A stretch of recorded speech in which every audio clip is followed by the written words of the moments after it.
All right, so we're basically living through the AI Super Bowl right now. But the biggest, craziest play didn't happen in some secret lab or boardroom. Nope, it went down on social media. We're going to dive into this really bizarre, very public fight between two of the biggest names in AI, OpenAI and Anthropic. And trust me, this whole thing tells us so much about where this wild industry is actually going. And it all started with this. Look at that, just 2 words, tweeted out by Sam Altman, the CEO of OpenAI. No context, no explanation, nothing, just Streisand effect. But believe it or not, this super cryptic tweet is the key that unlocks one of the weirdest corporate showdowns we've seen in tech for a long time.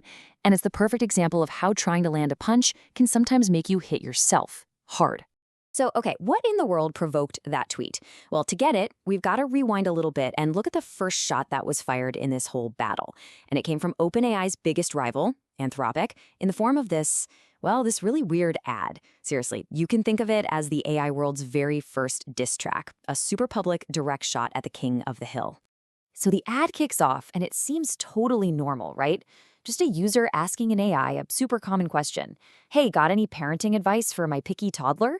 I mean, it feels completely relatable. Millions of parents have been there.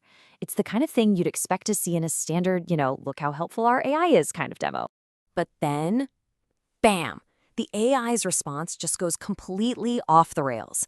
Instead of giving, helpful tips about toddlers, it starts pitching a dating service for seniors called Golden Encounters. Yeah, it's totally absurd, it's pretty funny, and let me tell you, it was not a glitch. This bizarre, super unhelpful answer was 100% intentional. So that leads to the obvious question, right? Why on earth would a major AI company make an ad that makes their own tech look, dumb? What's the strategy there? Well, it turns out this ad had nothing to do with their own product. It was all about taking a shot at their biggest rival. I mean, this is basically the Kendrick versus Drake of the tech world. No joke. On one side, you've got the industry giant, OpenAI. They're Drake in this scenario, right? The one on top. And on the other side, you've got Anthropic, a huge, well-funded rival, basically playing the part of Kendrick, coming out swinging with a really pointed attack. And that bizarre ad we just saw, that was a very calculated hit against a massive strategic change from OpenAI. So let's break down what the fight was actually about. OpenAI, the company behind ChatGPT, had just announced they were planning to start putting ads in their AI chat. This is a huge, huge change to their business model. So what was Anthropic's response? They roll out this bad ad demo to basically make fun of the entire concept. They were trying to say, look how distracting and ridiculous an AI with ads would be. And that brings us right back to that mystery tweet. That simple 2-word message, Streisand effect, was Sam Altman's direct public reply to Anthropic's ad. It was his way of just shrugging it off, basically saying, hey, you know that thing you're doing to mock us? It's going to backfire. It's going to get us way more attention. And wow, was he right. Okay, so who really won this little online skirmish? Did Anthropic's clever ad actually work, or did Sam Altman's 2-word comeback totally flip the script? Well, if you look at the numbers, the data, it tells a really fascinating and honestly a pretty surprising story about who ended up grabbing everyone's attention. I mean, just look at this chart, seriously. On the left, you've got the views for Anthropic's ad, and over on the right, that's the engagement on Sam Altman's 2-word tweet. The difference is just staggering. It's not even close. The response absolutely demolished the original attack in terms of sheer eyeballs. Let's put an actual number on that bigger bar. We're talking 8.8 million views. That is a massive amount of engagement for a post that was literally just 2 words. No picture, no video, just 2 words. And here's the real kicker. That 8.8 million, that is 3 times the views of the actual ad it was making fun of. So in his attempt to just brush off the ad, Sam Altman accidentally made it way more famous than it ever would have been on its own.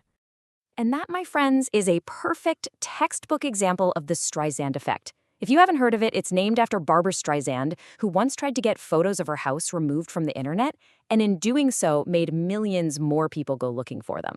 Altman's tweet did the exact same thing. It took a little inside baseball jab and blew it up into this huge viral thing. So, okay, it's a funny story, but why does any of this actually matter? Well, because this whole little back and forth actually reveals some really important things about the future of the AI industry. It shows us that this whole competition is about way more than just who has the best tech. It's about public perception, it's about founder personalities, and it's about a whole new rulebook for marketing. So let's just boil this down to the key takeaways. First off, the fight for what people think about AI, it's intense, and it's all happening out in the open on social media, not in some boring press release. Second, the personalities of these founders, guys like Sam Altman, are now a massive marketing tool. A single tweet from him is way more powerful than a whole ad campaign. Third, AI marketing is just getting weird and super competitive, and it's clearly grabbing attention. And finally, and maybe most importantly, this whole thing proves that sometimes the unintended consequences are what end up telling the whole story. Which really just leaves us with this one last fascinating question to think about. You know, Anthropic spent real time and money to create this clever, targeted ad. Sam Altman spent maybe 5 seconds typing 2 words. And it really makes you wonder, right? In this crazy, high-stakes AI war, is the best marketing actually the marketing you never intended to do in the first place?